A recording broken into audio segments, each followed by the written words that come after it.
Hi again, everybody, from the Paper News 24/7 newsroom. I'm Frank Phillips with your news break for Thursday, December 8th, 2011. Looking at the paper of Montgomery County today, on Tuesday, the Montgomery County Drainage Board approved $326,500 urban drain reconstruction. The county will replace a 14-inch drain with a 48-inch drain pipe in the Foster Fletcher Drain, which is west of US 231 and south of I-74, where the new 4-H fairgrounds is planned and where hotels have been built. The expansion will also affect the Cracker Barrel restaurant being built at the former Rick Ward Moner's lot, and it is expected to affect Wendy's. A company is considering building a Wendy's franchise near Cracker Barrel, said Tom Cummins, Montgomery County surveyor.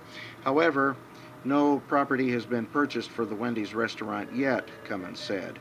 Cummins approached the Crawfordsville Redevelopment Commission on Wednesday to inform the members about the plan because a portion of the sewer lies in an area that has been declared a tax increment financing district, and the sewer is expected to service future growth on the city's north side. This has got to be a positive, said Mayor Charlie Coons, citing the need for city and county to work together. Even though the sewer is expected to benefit 4-H, Kelly Bilecki said 4-H is a nonprofit organization and doesn't have money to pay the $89,000 assessment. Bilecki attended the Redevelopment Commission meeting as a representative of 4-H. Out of 488 acres in the affected watershed, 37 acres belongs to 4-H Incorporated, Cummins said after the meeting. The redevelopment commissioners voted 4-1 to support the drain expansion with an amount of TIF money yet to be determined. Robin Pebworth, Steve Gallagher, Dave Deckard, and Rod Curran voted in favor, and Marvin Ramsey voted against. The result of using TIF money for the project would be to make the drain assessments more affordable for 4-H and other property owners. Susan Miller of Crawfordsville displayed not only her books, but some trolls as well during the local authors fair at the Crawfordsville District Public Library Wednesday evening. It was the first local authors fair sponsored by the library. Miller became interested in trolls when her son, who is now 43, was 9 years old, and she bought him a troll doll. About a dozen authors, all from Montgomery County, were available to meet readers, sign autographs, and sell their books. The Southmont FFA crops teams participated in the area contest at the Beck Agronomy Farm on Tuesday, November 22nd. The high school team of Corey Hutchison, Sam Shaver, Courtney Redenbaugh, and Ashley Kincaid placed first. The team of Trey Wilbur, Brooke McDaniel, Natalie Brand, and Cody Smith placed second. The team of David McClure, Andrew Chapai, Brooke Rice, and Caitlin Brogan placed third. Individually, Corey Hutchison placed first, Courtney Redenbaugh second, Sam Shaver third, Ashley Kincaid fourth, Trey Wilbur fifth, Natalie Brand sixth, Cody Smith seventh, Brooke McDaniel eighth, David McClure ninth, Caitlin Brogan 10th, Brooke Rice 11th, and Andrew Chapai 12th out of 50 contestants and 13 teams. The junior high team of Kaylee Leclerc, Sierra Williams, Drake Davis, and Joel Record placed first out of 5 teams. Individually, Kaylee Leclerc placed first, Sierra Williams second, Drake Davis third, and Joel Record placed fourth. The top 6 high school teams qualify for the state finals this Saturday at Purdue. Southmont has 3 high school teams and 1 junior high team that qualified for the state contest. Crops judging requires participants to identify 25 crops and weed plant specimens out of a list of 69, 25 weed and crop seeds out of a list of 72 that are common in Indiana.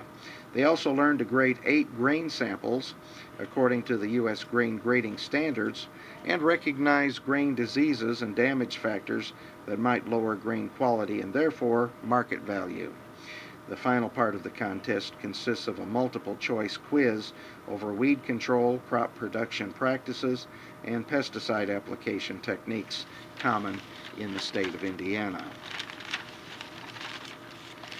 On December 16 at 6 p.m., there will be a prayer service for the healing of drug and alcohol dependence at St. Stephen's Church, 802 Whitlock Avenue in Crawfordsville. The time of prayer and anointing is open for all who wish to come. This prayer service is for anyone who's struggling with addiction, as well as family, friends, or anyone who wants to pray for God's healing in the community. In addition to the prayer service, resources for addiction recovery programs in the area will be available.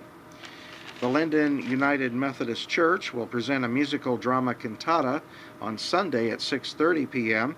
Searching for the King is a story of two journeys separated by 2 millennia, and yet the questions faced by our two travelers are universal in time and scope. For both, the way is difficult and filled with unknowns, and yet both will ultimately stand in the same place, the holiest of ground, where the God of the universe chose to begin the difficult journey, when his Son would one day travel to the cross and the empty tomb. And we'll be back with a look at sports and weather right after this. Bad wrecks happen to good people. That's why people take their wrecks to the good people at Gould's Body and Paint in Crawfordsville. Gould's will work with your insurance company to provide an accurate quote of your needed repairs. Then the iCar Gold Class Specialists take over, restoring your vehicle to good as new. Gould's will service any make, any model, any type, or amount of damage. Just remember our motto: at Gould's Body and Paint, our business is a wreck.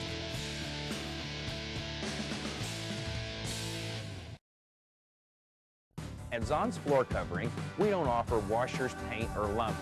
Floor covering is our expertise for your home or office. At Zahn's Floor Covering, we offer luxurious styles of carpeting and realistic-looking vinyl patterns, and we do it better than anyone else. You'll fall in love with the possibilities at Zahn's, all backed by professional installation, superior personal service, and our 3-year installation warranty.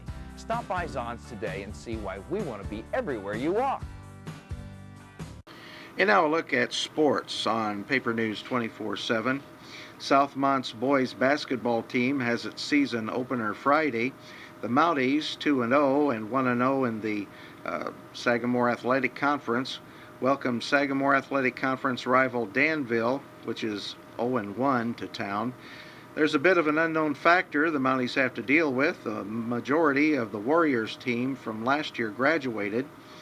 They, that is Danville, don't have legitimate big-time scorers like they've had in years past, Southmont coach Dan Chad said.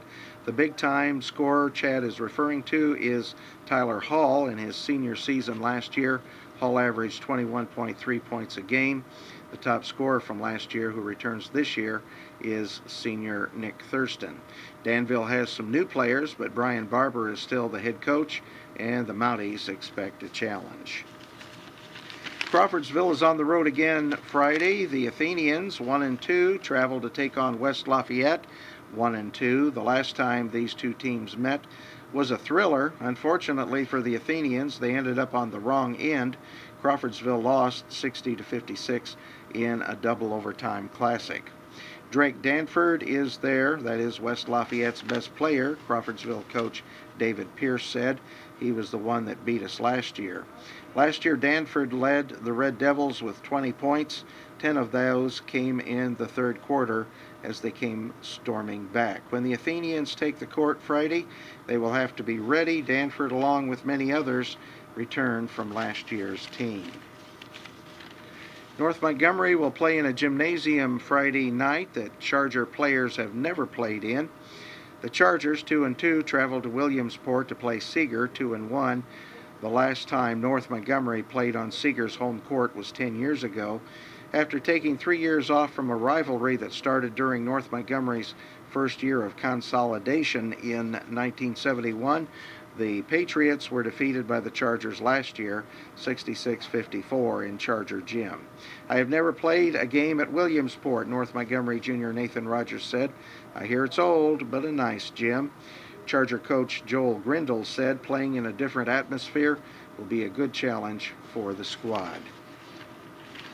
Now turning to the weather forecast, our little weatherbird Weatherby says today should be bright and sunny, but snow is still in the forecast for Friday. Weatherby says the high today will be 39. If Weatherby is off by more than 3 degrees, send us an email to Weatherby, that's WEATHERBY, at thepaper24-7.com, and let us know. Include your name and phone number at the end of the month. All those who called in and caught Weatherby will be entered into a drawing for a prize. And that's it for your news break. I'm Frank Phillips reporting. You have an outstanding day.